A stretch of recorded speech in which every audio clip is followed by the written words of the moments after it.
me ask you the question that I asked him as far as IBC is concerned and whether, the NPA cleanup is concerned. The criticism against it is that A, banks don't have too much elbow room. It's left to resolution professionals and, people like that. And when you do have elbow room, it's a very textbook sort of approach. You don't have discretion anymore. And that is perhaps leaving, and the collateral damage on account of that. The kind of rules that are coming in, forensic audit of 50 crore worth of NPAs and things like that. Is this going to lead to a credit freeze? Are we seeing more and more banks, at least the public sector ones tell us off the record, we don't want to lend. You never know what we really end up with. So first of all, Supriya, I think as far as IBC is concerned, I think that's one of the most important events that's happened in the country that has actually given the power of balance back in the hands of the banks.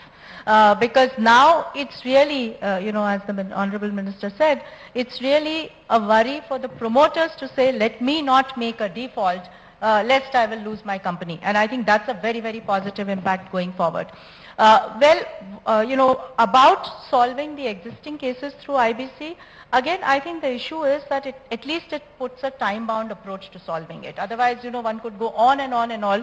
And when there is a time-bound approach, there is really a time-bound kind of, limit on the minds of the promoters also to say this way or that way, I have to make up my mind. The bankers to say this way or that way, I have to make up my mind, and time-bound decisions are arrived at.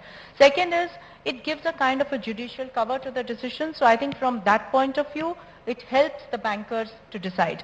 But yes, I think we are still going through that phase where every step of the IBC process is not yet fully tried out in the large cases, and therefore you will see that at every step there would be some cases. And I think in the initial times, it will be the court judgments that will finally actually make the law. So, at every step, if one has to interpret the law, it's okay, let it go to the court, that will set the precedent. That will then make that the law for the next set of courses. So overall, I'm very optimistic about, the whole approach that's being taken under the IBC.